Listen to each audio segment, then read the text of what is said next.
दोस्तों नमस्कार। आप सभी का शिक्षा हिंदी के यूट्यूब चैनल पर हार्दिक स्वागत है। आज के इस वीडियो में हम एसएसबी टीजीटी सिलेबस के आधार पर 100 प्रश्नों की चर्चा करने वाले हैं। ये 100 प्रश्न एसएसबी के सिलेबस में जितने भी सारे यूनिट्स हैं सबके ऊपर आधारित रहेंगे। यहाँ पर प्रश्न है, मैं सही उत्तर बताऊँगा और साथ में 2-3 लाइन में उसकी व्याख्या यहाँ पर करने जा रहा हूँ। और इसके माध्यम से आप अपने ज्ञान को, अपने पाठ्यक्रम को, अपने पढ़े हुए को परख सकते हैं। आप देख सकते हैं कि हमने जो पढ़ा है, क्या हम सही दिशा में पढ़ रहे हैं, क्या हमने जो पढ़ा है वही एग्जाम में आ रहा है। इन प्रश्नों को हल करने में, ये आपके ज्ञान को परखने में ये वीडियो जो है बहुत ही सहायता करने वाला है। तो चलिए शुरू करते हैं। पहला प्रश्न आपको स्क्रीन में दिखाई दे रहा होगा, जो कि कर्मभूमि उपन्यास से लिया गया है।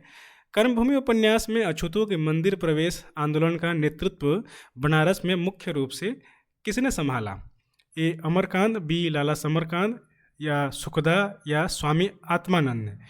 इसका सही उत्तर है ऑप्शन नंबर सी, सुखदा ने। यद्यपि जो अमरकांत है वो और डॉक्टर शांति कुमार ने अछूतोद्धार का कार्य शुरू किया था कर्मभूमि उपन्यास में, लेकिन जब अमरकांत घर छोड़कर चला जाता है तो सुखदा, उसकी पत्नी, घर की चारदीवारी से निकलकर अछूतों के मंदिर प्रवेश का आंदोलन का नेतृत्व बनारस में मुख्य रूप से संभालती है। उपन्यास की पात्र मुन्नी ने किस कारणवश 2 गोरे सैनिकों की हत्या की थी? 4 ऑप्शन आपको दिखाई दे रहे होंगे स्क्रीन में। अपने पति की रक्षा के लिए, अपनी आबरू या सतीत्व बचाने के लिए, लगान वसूली के विरोध में, देश की आज़ादी के लिए। सही उत्तर है दोस्तों ऑप्शन नंबर बी, अपनी आबरू या सतीत्व बचाने के लिए। मुन्नी, जैसे कि आप कर्मभूमि उपन्यास में पढ़े हैं, एक गरीब महिला थी। जब 3 गोरे सैनिक आते हैं और उसके साथ दुष्कर्म करने का प्रयास करते हैं तो उसने अपनी रक्षा के लिए छुरी से 2 सैनिकों को मार डाला था। ध्यान रखना है, 3 सैनिक आते हैं उसके आबरू को जो है या उसके सतीत्व को हनन करने के लिए, लेकिन उसने चाकू से 2 गोरे सैनिकों का वध कर दिया था। उपन्यास के अंत में अमरकांत की बहन नैना की मृत्यु किस प्रकार होती है? ये कर्मभूमि से लिया गया है। उपन्यास के अंत में देखते हैं हम कि बीमारी के कारण, पुलिस की गोली से, पति मणिराम द्वारा गोली मारे जाने से, डी गंगा में डूब जाने से। सही उत्तर है दोस्तों ऑप्शन नंबर सी, पति या मणिराम द्वारा गोली मारे जाने से। नैना हम देखते हैं कि कर्मभूमि उपन्यास में त्याग की प्रतिमूर्ति के नाम से जानी जाती है, लेकिन अंत में उसका पति मणिराम जो चरित्रहीन था वो उसको नैना को जो है गोली मार देता है और उसकी नैना की हत्या हो जाती है, या नैना जो है मर जाती है। चौथा प्रश्न, अमरकांत का मित्र सलीम अंत में किस पद का त्याग करके आंदोलन में शामिल होता है? तो अमरकांत का बचपन का दोस्त था सलीम, जो बहुत ही अच्छा पढ़ने लिखने में था बचपन से ही। तो वो नौकरी कर रहा होता है ICS की या हाकिम अफसर की। लेकिन उपन्यास के आगे वाले हिस्सों में हम देखते हैं कि जो सलीम अमरकांत का मित्र था, जिसने ICS की परीक्षा पास की थी, अमरकांत के किसानों की दुर्दशा देखकर वह जो है अपने मित्र के प्रभाव से ये ICS के पद को त्याग देता है और जेल जाता है। 5वां प्रश्न, कर्मभूमि उपन्यास का मुख्य नायक अमरकांत अंत में किस क्षेत्र में जाकर किसानों के लगानबंदी आंदोलन का नेतृत्व करता है? ए बनारस, बी हरिद्वार के पास के गांव में, सी लखनऊ, डी कानपुर। सही उत्तर है दोस्तों ऑप्शन नंबर बी, हरिद्वार के पास के गांव में। अमरकांत घर छोड़ने के बाद हरिद्वार के पास एक अछूत गांव में जाकर बस जाता है। वहां वह महंत, जमींदार और सरकार द्वारा मंदी के दौर में भी लगान वसूलने के विरोध में किसानों को संगठित करते हुए आंदोलन जो है करता है। 6ठा प्रश्न व्याकरण से है। अर्धविराम, जिसको अंग्रेजी में सेमीकोलन कहा जाता है, का चिन्ह कौन सा है? ये ऑप्शन नंबर ए में ये तो नहीं है, ये अल्प विराम है। ये ऑप्शन नंबर बी सही उत्तर है। अर्धविराम का चिन्ह ऐसा ही होता है, जहाँ अल्प विराम, ये अल्प विराम है और ये अर्धविराम है। ध्यान रखना। क्वेश्चन नंबर 7, जिन पियाजे के संज्ञानात्मक विकास के किस चरण में बच्चों में अमूर्त सोच या एब्स्ट्रैक्ट थिंकिंग और निगमनात्मक तर्क डिडक्टिव रीजनिंग विकसित होता है? ए संवेदिक गामक अवस्था, बी पूर्व संक्रियात्मक अवस्था, सी ठोस परिचालन चरण, डी औपचारिक परिचालन चरण। सही उत्तर है दोस्तों ऑप्शन नंबर डी, औपचारिक परिचालन चरण। 12 वर्ष और उससे अधिक की आयु में औपचारिक परिचालन चरण या फॉर्मल ऑपरेशनल स्टेज बच्चे में अमूर्त सोच और निगमनात्मक तर्क और परिकल्पनात्मक सोच जो है विकसित होती है। 8वां सवाल फिर से जो है व्याकरण से है। अंधे की लकड़ी मुहावरे का सही अर्थ क्या है? लाठी का सहारा लेना, अंधेरा होना, एकमात्र सहारा, बेसहारा होना। सही उत्तर है दोस्तों ऑप्शन नंबर सी, एकमात्र सहारा। अंधे की लकड़ी का अर्थ होता है कि एकमात्र सहारा। इसका प्रयोग अगर हम देखेंगे तो बुढ़िया के लिए, जैसे बुढ़िया के लिए उसका बेटा ही अंधे की लकड़ी है, यानी एकमात्र सहारा है। क्वेश्चन नंबर 9, मापन या मेजरमेंट के 4 स्तंभों में से सबसे निचला या कच्चा स्तर कौन सा है जिसमें केवल वर्गीकरण या लेवलिंग किया जाता है? नाम मात्र पैमाना, क्रम सूचक पैमाना, अंतराल स्केल, अनुपात पैमाना। ये पेडागोजी से सवाल है और पेडागोजी दोनों भाषा में परीक्षा में आता है, अंग्रेजी और हिंदी, इसीलिए यहाँ पर अंग्रेजी हिंदी दोनों रखा गया है। इसका सही उत्तर है नाम मात्र पैमाना। नाम मात्र पैमाना सभी माप पैमानों में या सबसे कच्चा और सरल है। इसमें संख्याओं का कोई अंकीय गुण नहीं होता है, ये केवल लेवल के रूप में कार्य करते हैं। जैसे लिंग, राष्ट्रीयता, ये सब नाम मात्र पैमाने के अंतर्गत आते हैं। क्वेश्चन नंबर 10, रचनावादी कक्षा में शिक्षक की भूमिका मुख्य रूप से क्या होती है?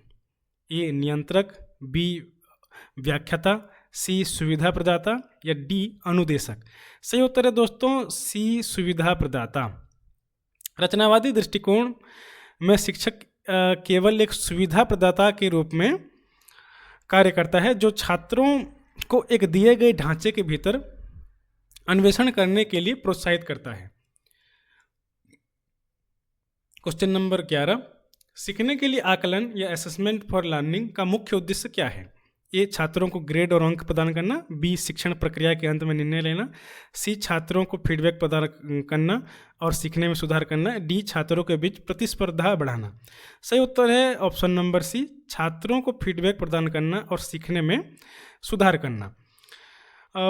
फॉर्मेटिव या असेसमेंट ऑफ लर्निंग, जिसको हम लोग कहते हैं कि सीखने के लिए आकलन, यह रचनात्मक प्रकृति का है। इसका उद्देश्य नियमित प्रतिक्रिया या फीडबैक प्रदान करके सीखने की निगरानी करना और सुधार करना होता है।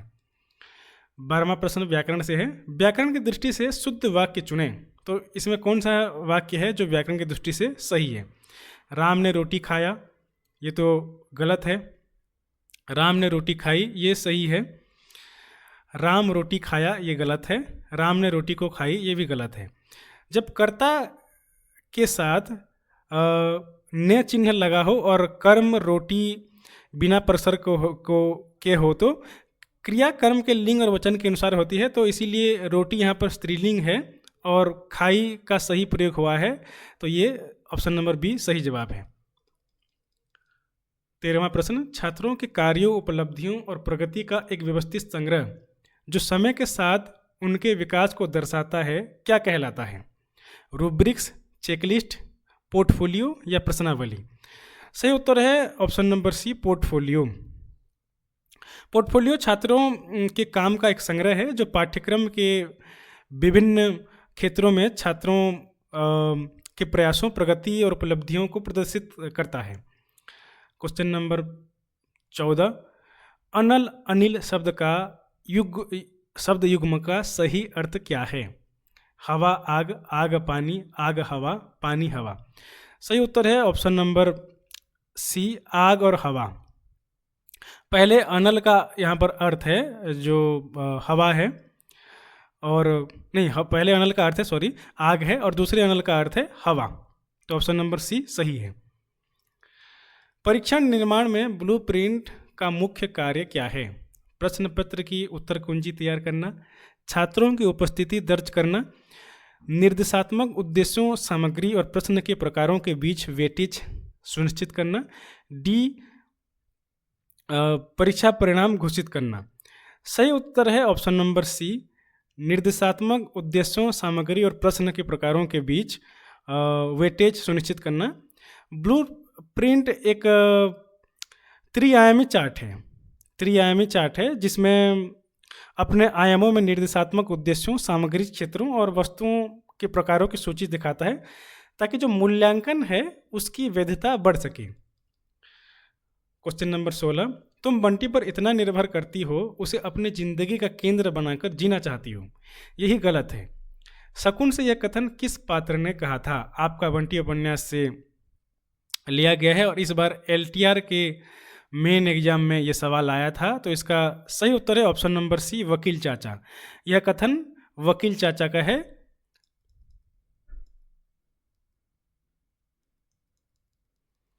क्वेश्चन नंबर 17, उपन्यास में लाल तिकोन का बोर्ड बंटी के मन में किस भावना को जन्म देता है? डॉक्टर बनने की प्रेरणा, अपने फालतू होने का एहसास, खेलकूद का उत्साह या डी ननिहाल जाने की इच्छा? इसका सही उत्तर है दोस्तों ऑप्शन नंबर बी, अपने फालतू होने का एहसास। ये आपका बंटी उपन्यास से लिया गया सवाल है। क्वेश्चन नंबर 18, शकुन के पुनर्विवाह के बाद बंटी किस पात्र के घर छोड़कर चले जाने से स्वयं को और अधिक अकेला महसूस करता है? माली, टीटू, फूफी या मीरा? सही उत्तर है ऑप्शन नंबर सी, फूफी। फूफी बंटी की देखभाल हम देखते हैं कि आपका बंटी उपन्यास में करती थी और उसे सोनल रानी जैसी कहानियाँ सुनाया करती थी। और शकुन द्वारा दूसरी शादी करने के विरोध में फूफी जो है घर से चली जाती है, हरिद्वार चली जाती है, जिससे बंटी का एक बड़ा भावनात्मक सहारा छिन जाता है। बंटी में संतुलन लाने के लिए पहले तुम्हें अपने में संतुलन लाना होगा। यह कथन किसका है? A Ajay, B doctor Joshi, C वकील चाचा या डी प्रिंसिपल? सही उत्तर है option number B, doctor Joshi. जब शकुन बंटी की ईर्ष्यालु और जिद्दी व्यवहार को लेकर परेशान होती है तो ये डॉक्टर जोशी शकुन को समझाते हुए ये कथन उपन्यास में कहते हैं। उपन्यास के अंत में अजय या पापा बंटी को अपने साथ कलकत्ता ले जाकर अंततः कहाँ भेजने का निर्णय लेते हैं? अपने घर में मीरा के साथ रखने का, शकुन के पास वापस भेजने का, हॉस्टल या बोर्डिंग स्कूल में भेजने का, या वकील चाचा के घर? सही उत्तर है ऑप्शन नंबर सी, हॉस्टल या बोर्डिंग स्कूल भेजने का निर्णय करते हैं। अजय बंटी को कलकत्ता तो ले जाता है लेकिन वहाँ की परिस्थितियों और बंटी के एबनॉर्मल व्यवहार यानी असाधारण व्यवहार का हवाला देकर वे उसे घर में रखने के बजाय हॉस्टल भेजने का निर्णय लेते हैं ताकि वह नॉर्मल हो सके। क्वेश्चन नंबर 21, नागार्जुन की कविता बहुत दिनों के बाद में कवि ने गांव की पगडंडी की धूल को किस वर्ण या रंग का बताया है? स्वर्णवर्णी, रक्तवर्णी, चंदनवर्णी, रजतवर्णी? सही उत्तर है ऑप्शन नंबर सी, चंदनवर्णी। जुगनू कविता में विनाशक शक्तियों और तिमिर या अंधकार के बीच कवि ने किसे निर्माण में आशा बनाए रखने वाला चित्रित किया है? ए आकाश के तारे को, बी जुगनू या दीपक को, सी सूर्य को, डी चंद्रमा को? सही उत्तर है ऑप्शन नंबर बी, जुगनू कविता से ये सवाल है। कवि पूछते हैं कि जैसे प्रलय की रात है और विनाशक शक्तियों के बीच निर्माण में आशा दृढ़ाए कौन बैठा है? यहाँ अंधेरी रात में दीपक या जुगनू ही वह प्रतीक है जो घोर निराशा में भी आशा और विश्वास का रक्षक है। स्मृतानंदन पंत की कविता ताज का मुख्य प्रतिपाद्य, जिसको अंग्रेजी में थीम कहा जाता है, क्या है? ताजमहल की सुंदरता का वर्णन, शाहजहां और मुमताज के प्रेम की प्रशंसा, मृत्यु के अमर पूजन के प्रति विरक्ति और जीवित मनुष्यों की पीड़ा, या डी ऐतिहासिक इमारतों का संरक्षण? सही उत्तर है ऑप्शन नंबर सी, ताज कविता में स्मृतानंदन पंत ये मृत्यु के अमर पूजन के प्रति जो विरक्ति है उसे दिखाने की कोशिश कर रहे हैं। बहुत दिनों के बाद कविता में कवि ने किशोरियों की कोकल कंठी तान को किस संदर्भ में सुना है? ये सावन के गाते हुए गीत, बी धान कूटते हुए, सी फसल काटते हुए, या डी पानी भरते हुए? सही उत्तर है ऑप्शन नंबर डी, धान कूटते हुए। कविता में स्पष्ट उल्लेख है, अगर आप कविता आपको याद है तो, अब की मैं जी भर सुन पाया धान कूटती किशोरियों की कोकल कंठी तान। क्वेश्चन नंबर 25, ताज कविता के अंत में कवि ने ईश्वर का संबंध किससे बताया है? मृतकों से, धर्म रूढ़ियों से, जीवितों से या राजाओं से?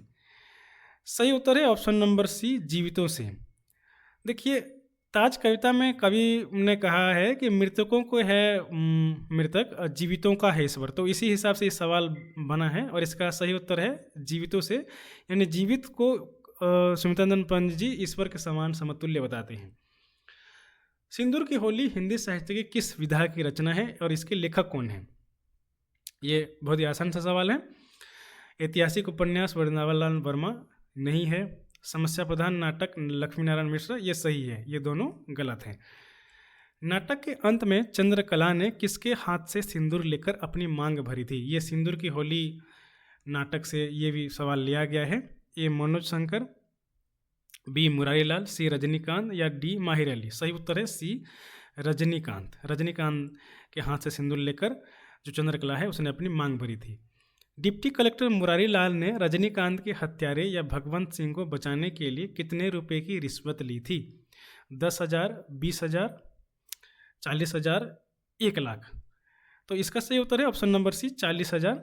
नाटक में हम देखते हैं माहिर अली मुरारी लाल को बताता है कि राय साहब या भगवंत सिंह ने रिश्वत के तौर पर 40,000 रुपये दिए हैं। मुरारी लाल इस धन के लोभ में आकर न्याय का गला घोट देते हैं और हत्या के मामले को जो है दबा देते हैं। मनोज शंकर के पिता की आत्महत्या का वास्तविक कारण कौन था? मनोरमा, भगवंत सिंह, मुरारी लाल, रजनीकांत? सही उत्तर है मुरारी लाल। नाटक के अंत में ये रहस्य खुलता है कि मनोज शंकर के पिता ने मुरारी लाल के कारण ही आत्महत्या की थी।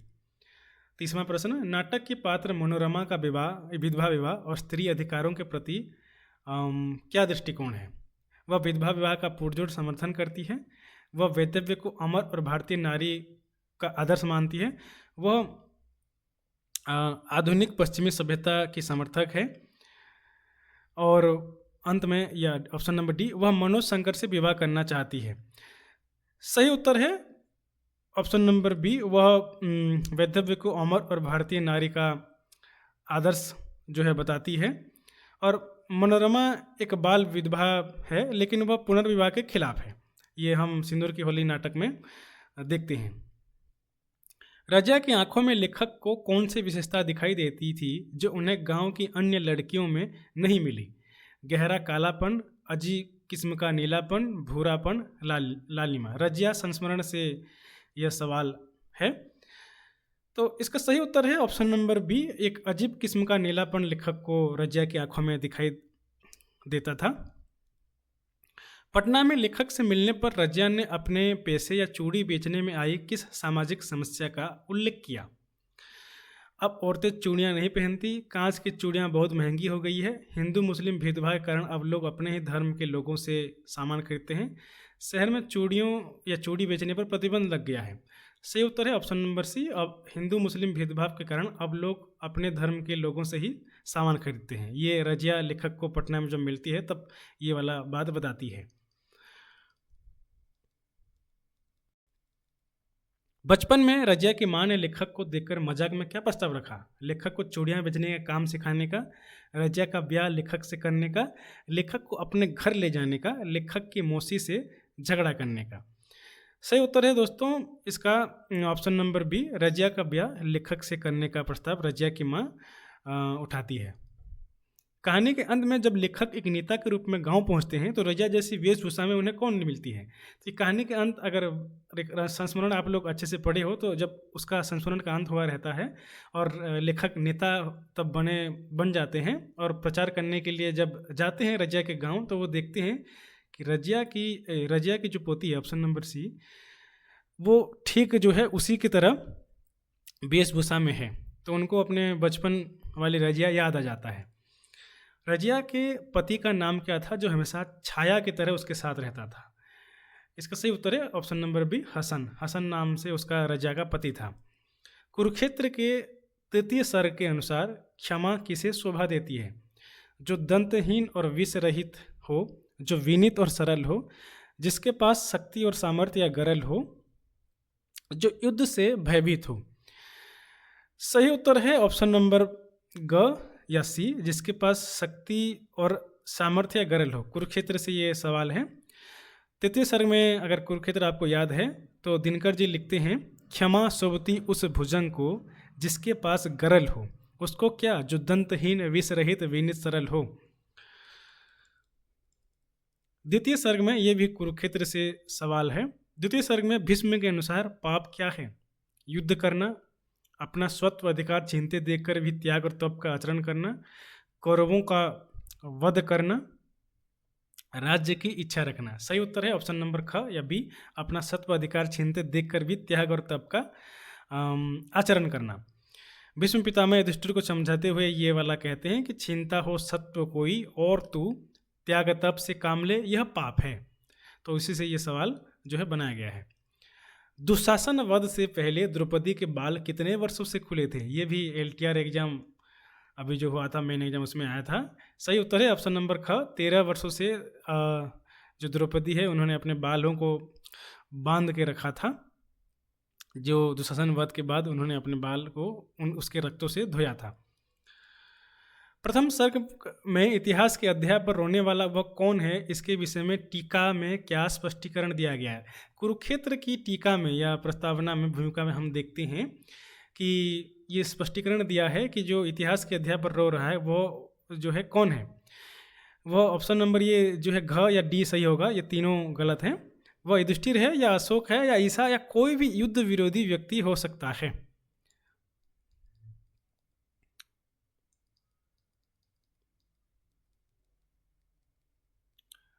क्वेश्चन नंबर 40, कुरुक्षेत्र में भीष्म और युधिष्ठिर क्रमशः किन दो विचारधाराओं का प्रतिनिधित्व करते हैं? शैव और वैष्णव, निवृत्ति, संन्यास और प्रवृत्ति, कर्म संघर्ष, प्राचीन और नवीन, राजा और रंग। सही उत्तर है ऑप्शन नंबर ख, निवृत्ति, संन्यास और प्रवृत्ति का। पूरे काव्य में युधिष्ठिर युद्ध के पश्चात वैराग्य, पश्चाताप और बन जाने या निवृत्ति मार्ग की बात करते हैं, जबकि भीष्म उन्हें समझाते हैं अन्याय के विरुद्ध लड़ना और राजधर्म का पालन करना ही श्रेष्ठ है। सप्तम सर्ग की टिप्पणियों में भी आगे, सप्तम सर्ग जब हम पढ़ते हैं तो उसकी टिप्पणी में भी हठ योगी और संयम के माध्यम से निवृत्ति मार्ग की बात यहाँ पर की गई है। प्रश्न संख्या 41, महाप्रभु रत्नांबर ने अपने 2 शिष्यों श्वेतांग और विशाल देव को समाज में किस प्रश्न का उत्तर खोजने के लिए भेजा था? चित्रलेखा उपन्यास से है और इसका सही उत्तर है पाप क्या है। पाप क्या है से ही चित्रलेखा उपन्यास की शुरुआत होती है और इस सवाल के अंत में पूरा उपन्यास इस सवाल को ढूंढने खोजने से ही निकल जाता है। उपन्यास के अंत में महाप्रभु रत्नांबर ने पाप के संबंध में क्या निष्कर्ष निकाला? ये जो पहला सवाल पूछा गया था कि पाप क्या है, अंत में उपन्यास के पूरे ख़त्म हो जाने के बाद फिर जब वो रत्नांबर जो कि उनके गुरु थे, 2 शिष्य मिलते हैं, तब पाप के संबंध में उनका निष्कर्ष क्या निकलता है कि वासना ही पाप है, पाप और पुण्य दोनों ईश्वर की इच्छा है, पाप मनुष्यों के दृष्टिकोण की विषमता का दूसरा नाम है, सामाजिक नियमों का उल्लंघन पाप है। सही उत्तर है ऑप्शन नंबर सी, पाप मनुष्यों के दृष्टिकोण की विषमता का दूसरा नाम है। चित्रलेखा ने बीजगुप्त का प्रेम और ऐश्वर्य त्याग कर कुमारगिरी की शरण क्यों ली थी? क्योंकि वह कुमारगिरी से सच्चा प्रेम करती थी, क्योंकि वह बीजगुप्त की निर्धनता से डर गई थी ताकि बीजगुप्त यशोधरा से विवाह कर सके और गृहस्थ जीवन बसा सके, क्योंकि समाज ने उसे बीजगुप्त के घर से निकाल दिया था। सही उत्तर है ऑप्शन नंबर सी, चित्रलेखा चाहती थी कि बीजगुप्त जो है वो यशोधरा से विवाह कर ले और अपना गृहस्थी जीवन आराम से जिए। ये भी प्रश्न नंबर 44 भी चित्रलेखा उपन्यास से लिए गए हैं। अंत में सामंत बीजगुप्त ने अपनी सारी संपत्ति और पदवी किसे दान कर दी? महाप्रभु रत्नांबर को, नर्तकी चित्रलेखा को, योगी कुमारगिरी को या श्वेतांग को? सही उत्तर है ऑप्शन नंबर डी, श्वेतांग को, जो कि उसका शिष्य था। बीजगुप्त ने अपनी सारी संपत्ति अंत में दान कर दी थी। क्वेश्चन नंबर 45 सम्राट चंद्रगुप्त की सभा में किस विषय पर तर्क वितर्क या शास्त्रार्थ हुआ था जिससे चाणक्य और कुमारगिरी के मत टकराए थे? दोस्तों, ये चंद्रगुप्त नाटक से लिया गया सवाल नहीं है, ये भी चित्रलेखा उपन्यास से लिया गया सवाल है। और सही उत्तर इसका है जैसे ऑप्शन नंबर ए, राज्य के विस्तार पर, नृत्य और संगीत कला पर, धर्म, नीतिशास्त्र और ईश्वर के अस्तित्व पर, या स्त्रियों की सामाजिक स्थिति पर? सही उत्तर है ऑप्शन नंबर सी, धर्म, नीतिशास्त्र और ईश्वर के अस्तित्व पर शास्त्रार्थ हुआ था, जिसमें चाणक्य और कुमारगिरि के मत टकराए थे। तोड़ती पत्थर कविता में पत्थर तोड़ने वाली महिला के काम के विपरीत उसके ठीक सामने स्थित दृश्य का वर्णन कवि ने किस प्रकार किया है? तोड़ती पत्थर कविता में हम देखते हैं निराला जी लिखते हैं कि वह तोड़ती पत्थर देखा मैंने उसे इलाहाबाद के पद पर, सामने तरु मालिका अट्टालिका प्रकार। तो ये इसका सही उत्तर होगा ऑप्शन नंबर सी। वो जो महिला थी पत्थर तोड़ रही थी, उसके सामने तरु मालिका और अट्टालिकाएं बड़ी बड़ी थीं। सुभद्रा कुमारी चौहान कृत झांसी की रानी कविता के अनुसार बचपन में नाना साहब लक्ष्मीबाई को किस नाम से पुकारती थी? तो झांसी की रानी से ये सवाल है, सुभद्रा कुमारी जी को उनके नाना जी किस हिसाब से या किस नाम से पुकारते थे? सही उत्तर है ऑप्शन नंबर सी, छबीली नाम से वो पुकारते थे।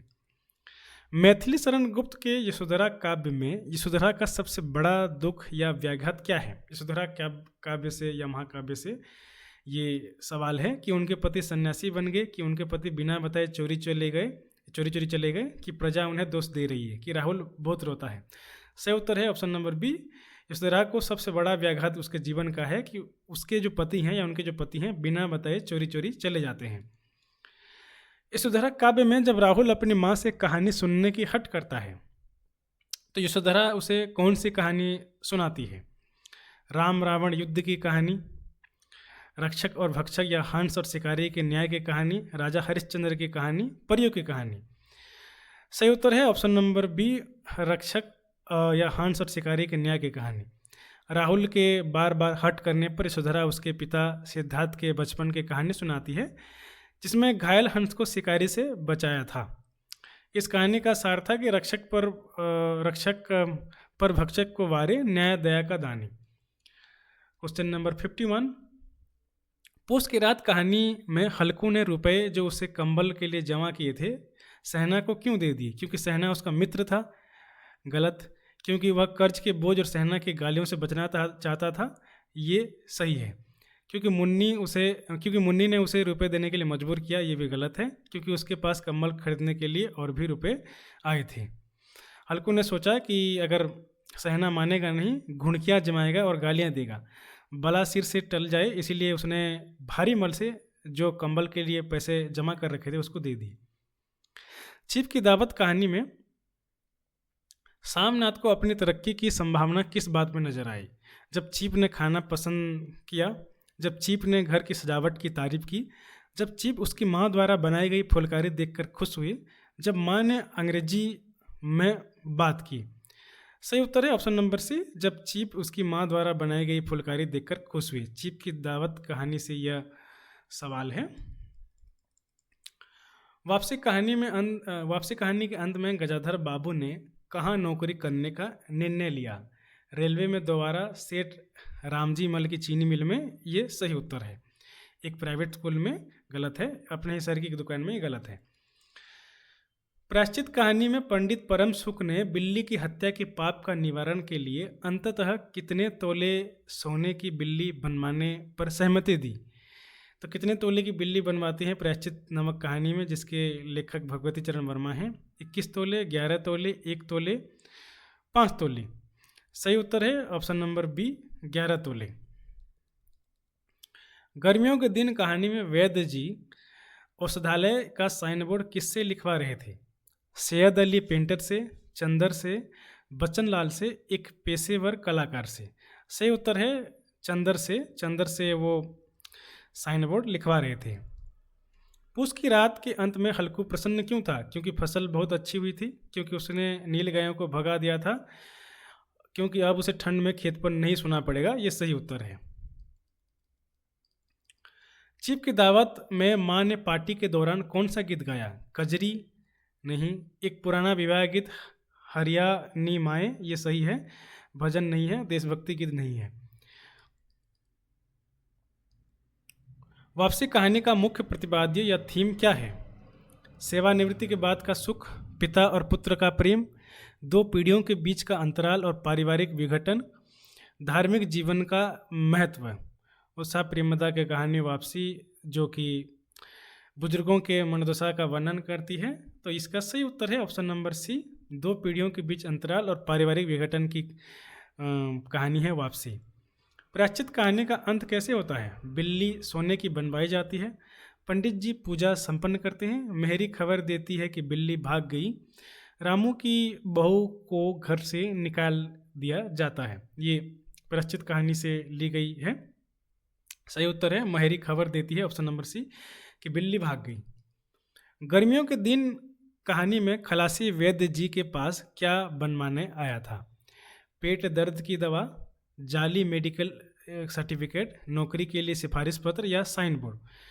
सही उत्तर है दोस्तों ऑप्शन नंबर बी, जाली मेडिकल सर्टिफिकेट जो है खलासी वैद्य जी के पास बनवाने आया था। चंद्रगुप्त नाटक के द्वितीय अंक के प्रारंभ में सिंधु नदी के तट पर अरुण या मधुमेह देश हमारा गीत किस पात्र द्वारा गाया जाता है?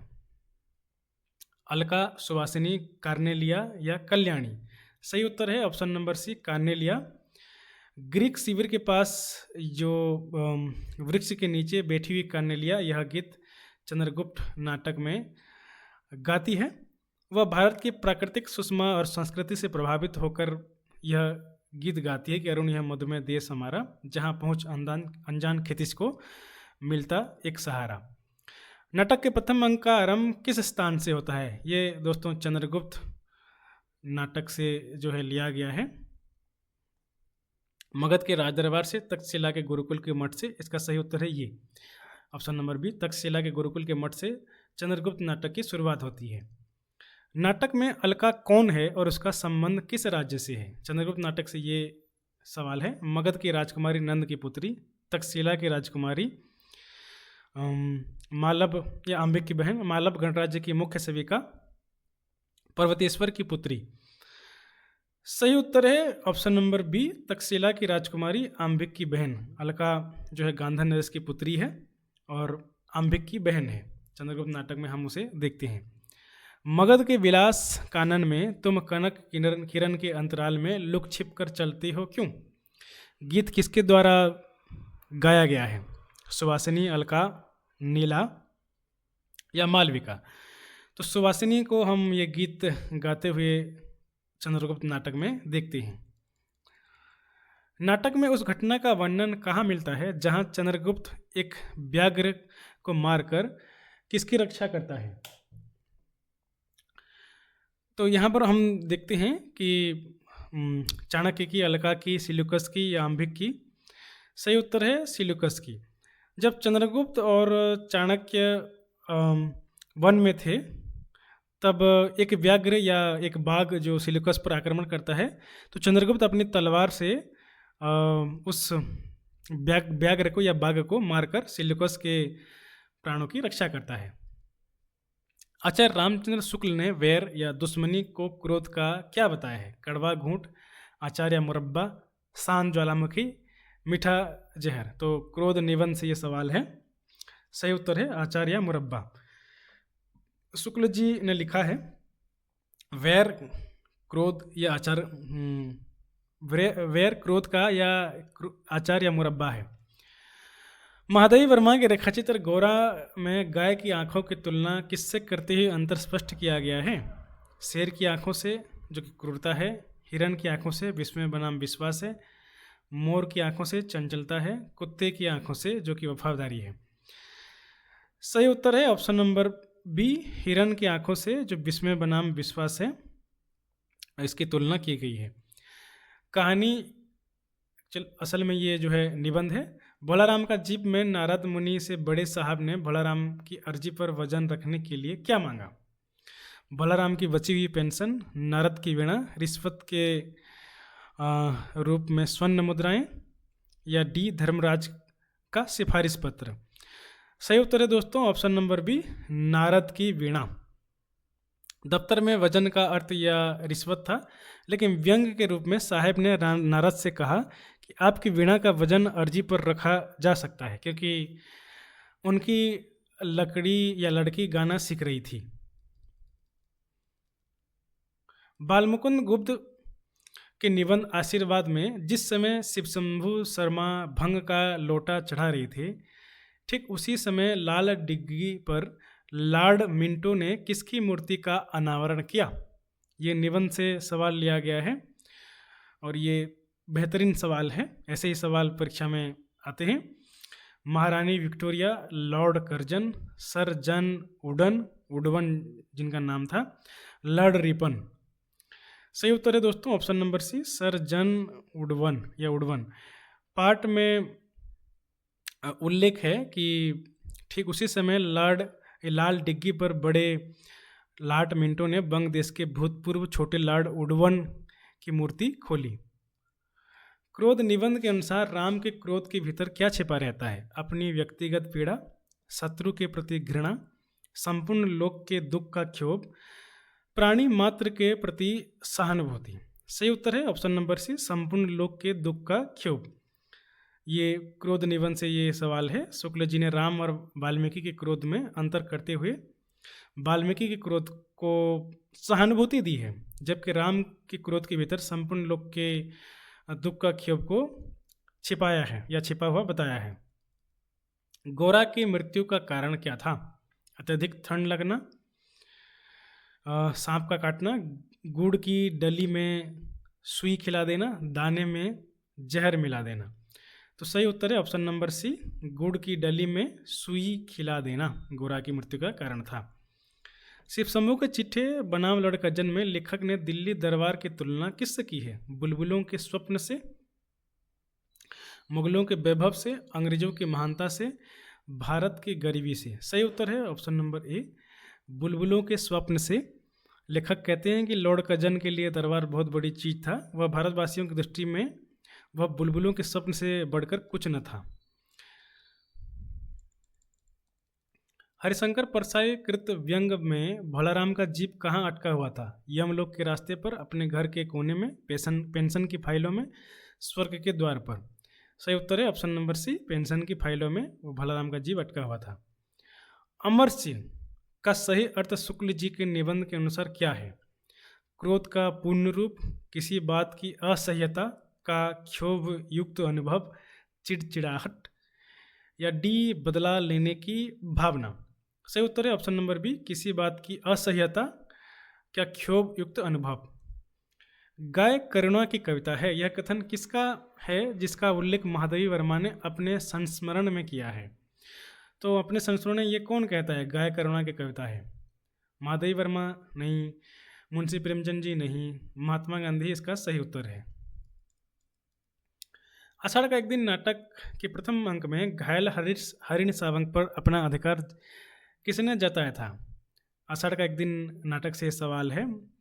कालिदास नहीं, बिलोम नहीं, दंतुल जो है सही उत्तर है, मातुल नहीं। कश्मीर का शासक बनने के बाद कालिदास को किस नाम से संबोधित किया जाने लगा? कवि कुलगुरु, ये सही उत्तर है। मातृगुप्त नहीं है, मेघदूत भी नहीं है, अग्निमित्र भी नहीं है। नाटक के दूसरे अंक में रंगिणी और संगिणी कौन है? मल्लिका की सहेलियां नहीं, उज्जैनी की विदुषी और कलाकार स्त्रियां सही उत्तर है।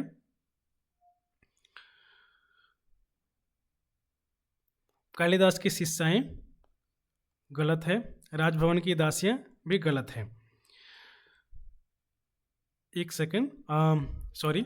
कश्मीर का शासक बनने के बाद कालिदास को किस नाम से संबोधित किया जाने लगा? कवि कुलगुरु, मातृगुप्त, मेघदूत या अग्निमित्र। इसका सही उत्तर है मातृगुप्त। ये गलत हुआ, सॉरी मैंने गलत बता दिया। नाटक के दूसरे और तीसरे अंक में हम देखते हैं कि स्पष्ट होता है कि उज्जैनी जब कालिदास जाते हैं और कश्मीर का शासन संभालने पर कालिदास ने मातृगुप्त धारण कर लिया था और मातृगुप्त नाम धारण कर लिया था। तीसरे अंक में वे स्वयं कहते हैं कि वे मातृगुप्त के कलेवर से मुक्त हो गए हैं। मातृगुप्त के कलेवर से मुक्त होंगे बोल के वो तीसरे अंक में कहते हैं। प्रिय गोमंजरी मल्लिका को अपने साथ उज्जैनी क्यों ले जाना चाहती थी? मल्लिका से विवाह करने के लिए, उसे राजकवि का सम्मान दिलाने के लिए, उसका घर तोड़वाने के लिए, उसे अपनी संगिनी बनाने और किसी अधिकारी से उसका विवाह कराने के लिए। सही उत्तर है ऑप्शन नंबर डी। उसे अपनी संगिनी बनाने और किसी अधिकारी से उसका विवाह कराने के लिए वो मल्लिका को अपने साथ उज्जैनी ले जाना चाहती थी। नाटक के तीसरे अंक में विलोम मल्लिका के घर में किस भाव से प्रवेश करता है? एक अतिथि के रूप में, अधिकार भाव से, ये सही उत्तर है, अधिकार भाव से वो प्रवेश करता है, क्षमा मांगने के लिए नहीं है, कालिदास का स्वागत करने के लिए नहीं है। अधिकार भाव से विलोम नाटक के तीसरे अंक में या अंतिम अंक में प्रवेश करता है। जयशंकर प्रसाद द्वारा रचित कहानी पुरस्कार के अंत में जब कौशल नरेश ने मधुलिका को मुंह मांगा पुरस्कार देने की घोषणा की तो मधुलिका ने क्या मांगा? अपनी पैतृक भूमि वापस मांगी, मगध के राजकुमार अरुण का जीवन दान मांगा, प्राणदंड मांगा, मंत्री पद और स्वर्ण मुद्राएं मांगी। सही उत्तर है प्राणदंड। ये जो दोहा है, इस दोहे से ये सवाल है। पानी केरा बुदबुदा, कबीरदास का ये दोहा है। अस मानुष की जात, दिक्कत ही छिप जाएगा ज्यों तारा प्रभात। इस दोहे में कबीर किस सत्य को बताते हैं? प्रकृति प्रेम नहीं है, ईश्वर भक्ति नहीं है, जीवन की नश्वरता सही उत्तर है, कर्मकांड भी नहीं है। ये पानी और बुलबुले के माध्यम से मनुष्य जाति का स्वभाव वो बता रहे हैं कि मनुष्य का स्वभाव जो है बहुत ही नश्वर है। जैसे पानी में उठा हुआ एक बुलबुला थोड़ी देर में गायब हो जाता है, वैसे ही ये मनुष्य का जीवन है जो कभी भी समाप्त हो सकता है, तो स्थायी नहीं है, क्षणिक है। इसलिए इसका सही उत्तर ऑप्शन नंबर सी होगा। उसी दोहे से और एक सवाल है। पानी केरा बुदबुदा, अस मानुष की जात, दिक्कत ही छिप जाएगा ज्यों तारा प्रभात। इस दोहे का मुख्य संदेश क्या है? भोग विलास नहीं है, अहंकार का त्याग सही उत्तर है, ज्ञान संग्रह भी नहीं है, सामाजिक कर्तव्य नहीं है। तो मनुष्य का जीवन बहुत ही नश्वर होता है, इसीलिए उस पर गर्व नहीं करना चाहिए, अहंकार का त्याग कर देना चाहिए। कबीरदास जी इस दोहे के माध्यम से संदेश यही देना चाह रहे हैं। हिंदी में री का उच्चारण किस तरह होता है जो उड़िया उच्चारण से भिन्न है? रू जो है उड़िया भाषा में रू बोलते हैं, रू फिर से जो है उड़िया भाषा में रू बोलते हैं। सी ऑप्शन इसका सही उत्तर है। री हिंदी में ये जो शब्द है इसको री कहा जाता है, र भी नहीं है, गलत है। अतः जोड़ एव की सही संधि क्या होगी? अतएव, अतएव, अतोएव, अतएव। सही उत्तर है अतएव। विसर्ग संधि ये है, यदि विसर्ग संधि के पूर्व में अ है और बाद में कोई भिन्न स्वर है तो विसर्ग का लोप हो जाता है, इसीलिए अतः जोड़ एव मिलकर अतएव बनता है। दही बड़ा शब्द में कौन सा तत्पुरुष समास है? दही बड़ा तो तत्पुरुष समास है, लेकिन इसमें कौन सा तत्पुरुष है? कर्म, करण, मध्यपलोपी, मध्यपदलोपी, संबंध तत्पुरुष। सही उत्तर है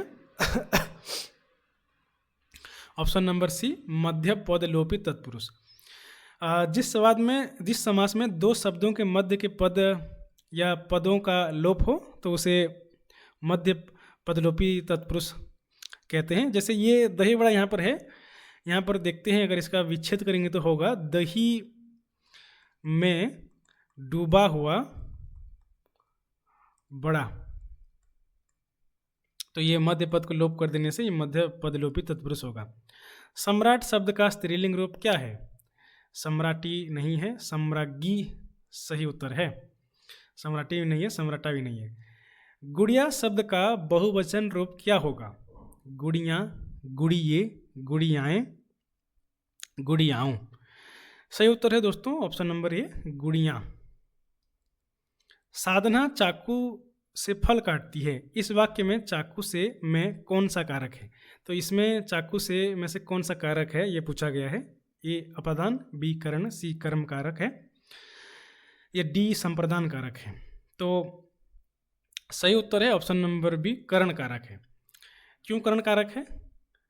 अगर इसको एक्सप्लेन हम करें तो संज्ञा सर्वनाम के जिस रूप से क्रिया के साधन का बोध होता है, यहाँ पर साधन का बोध हो रहा है, क्रिया जो है उसे करण कारक कहते हैं। यहाँ चाकू से फल काटने का साधन है, या चाकू फल काटने का साधन है, अतः यह करण कारक है। मैं आप ही चला जाऊंगा रेखांकित शब्द में कौन सा सर्वनाम है? यहाँ पर मैं आपको जो है रेखांकित नहीं किया गया है, लेकिन यही इसका जो है सवाल है कि मैं आप ही चला जाऊंगा, ये रेखांकित शब्द है। पुरुषवाचक, निश्चयवाचक, निजवाचक या संबंधवाचक। सही उत्तर है निजवाचक। जिस सर्वनाम से स्वयं अपने आप का बोध होता है उसे निजवाचक सर्वनाम कहते हैं। पाव भर आटा में कौन सा विशेषण है? निश्चित, अनिश्चित, निश्चित परिणामवाचक, अनिश्चित परिणामवाचक या गुणवाचक। सही उत्तर है दोस्तों ऑप्शन नंबर सी, निश्चित परिणामवाचक। जो विशेषण संज्ञा या सर्वनाम का निश्चित नाप तोल बताता है वहाँ पर निश्चित परिणामवाचक उसको विशेषण कहते हैं। पाव भर जो है यहाँ पर शब्द है उसमें नापी तुली बात कही गई है, तो एक निश्चित मात्रा है। जब कर्ता स्वयं कार्य न करके किसी अन्य को कार्य करने की प्रेरणा देता है तो वह कौन सी क्रिया कहलाती है? संयुक्त क्रिया, प्रथम प्रेरणार्थक क्रिया, द्वितीय प्रेरणार्थक क्रिया या नाम धातु क्रिया। सही उत्तर है ऑप्शन नंबर सी, द्वितीय प्रेरणार्थक क्रिया। जिस क्रिया में कर्ता स्वयं भाग न लेकर, कर्ता जो है वो स्वयं भाग न लेकर किसी अन्य के द्वारा कार्य कराता है वह द्वितीय प्रेरणार्थक क्रिया कहलाती है। जैसे माँ बच्चे को नौकरानी से खिलवाती है, ये उसका उदाहरण हो सकता है। मैंने केला खाया है, यह वाक्य किस काल का उदाहरण है? सामान्य भूत, आसन्न भूत, पूर्ण भूत, अपूर्ण भूत। सही उत्तर है आसन्न भूत। कैसे सही उत्तर है आसन्न भूत? क्रिया के जिस रूप से क्रिया के व्यापार की या आसन्न, निकट, हाल ही में समाप्ति की सूचना मिलती है उसे आसन्न भूतकाल कहते हैं। इसमें जो मुख्य क्रिया है, क्रिया के साथ जो हे का प्रयोग हुआ है, मुख्य क्रिया खाया है उसके साथ हे का प्रयोग हुआ है, इसीलिए ये आसन्न भूतकाल होगा। धन के बिना कोई काम नहीं चलता। रेखांकित पद में कौन सा अव्यय है? ये के बिना यहाँ पर रेखांकित शब्द है। क्रिया विशेषण, समुच्चय बोधक, संबंध बोधक, विस्मयादि बोधक। सही उत्तर है सी, संबंध बोधक। जो अव्यय संज्ञा सर्वनाम के बाद आकर उसका संबंध वाक्य के अन्य शब्दों से बताते हैं उन्हें संबंध बोधक या संबंध सूचक अव्यय कहा जाता है। जो सोता है, कोमा लगा हुआ है, फिर आगे है वह खोता है। यह किस प्रकार का वाक्य? सरल वाक्य नहीं है, मिश्र वाक्य ही है, संयुक्त वाक्य भी नहीं है, आगे तक वाक्य भी नहीं है। क्यों मिश्र वाक्य है ये? जिस वाक्य में एक प्रधान उपवाक्य है और उसके अधीन कोई दूसरा आश्रित उपवाक्य है तो वहाँ पर मिश्र वाक्य होता है। तो यहाँ ये प्रधान उपवाक्य है, ये आश्रित उपवाक्य है। उन्नति शब्द में कौन सा उपसर्ग प्रयुक्त हुआ है? उन, उत, उ, नी। सही उत्तर है ऑप्शन नंबर बी, उत। खिलाड़ी शब्द में कौन सा कृत प्रत्यय है? आड़ी, डी, री, अड़ी। सही उत्तर है ऑप्शन नंबर ए, आड़ी। आड़ी जो है कृत प्रत्यय है जो खिलाड़ी शब्द में है। निम्न में से बिजली का पर्यायवाची शब्द कौन सा है? विहंग, चपला, सरोज, अंबर। सही उत्तर है ऑप्शन नंबर बी, चपला। स्थावर शब्द का सही विलोम क्या है? चेतन, जंगम, अस्थिर, सचल। सही उत्तर है ऑप्शन नंबर बी, जंगम। हमारे उड़ीसा टेक्स्ट बुक में ये शब्द है स्थावर, क्लास 9 या 10 में किसी एक बुक में है, तो इसका विलोम शब्द होगा जंगम। और अंतिम प्रश्न हमारे इस वीडियो का, भरत का यह कार्य किस आदर्श को दर्शाता है? ये रामचरितमानस से लिया गया सवाल है कि रामचरितमानस में भरत का कार्य किस आदर्श को दर्शाता है? ए, राजनीति नहीं है, बी, अहंकार नहीं है, सी, आदर्श भातृत्व, ये सही उत्तर है, या डी, चालाकी, ये भी नहीं है। तो दोस्तों आज हमने कुल मिलाकर एसएसबी टीजीटी के सिलेबस के आधार पर 100 प्रश्नों की चर्चा की। तो अगर ये वीडियो अच्छा लगा हो तो वीडियो को लाइक ज़रूर कीजिए। और ये जो 100 प्रश्न हमने चर्चा की, अगर इसको आप क्विज के माध्यम से देना चाहते हैं, अपने को परखना चाहते हैं कि आपको कितना याद है, तो आप जो है क्विज दे सकते हैं। मैं क्विज का लिंक जो है डिस्क्रिप्शन में, अपने डिस्क्रिप्शन में दे दूंगा, कमेंट में भी दे दूंगा। आप उस लिंक में क्लिक करेंगे और लिंक में अपना नाम और पता डालेंगे और सही ईमेल एड्रेस के माध्यम से इन 100 प्रश्नों को आप क्विज में एक बार फिर से अटेंड कर सकते हैं। तो ऐसे ही वीडियो लेकर, प्रश्नों की चर्चा लेकर हम आते रहेंगे इस चैनल में। तो बने रहिए, जुड़े रहिए। मिलते हैं अगली वीडियो में। धन्यवाद। जय हिंद।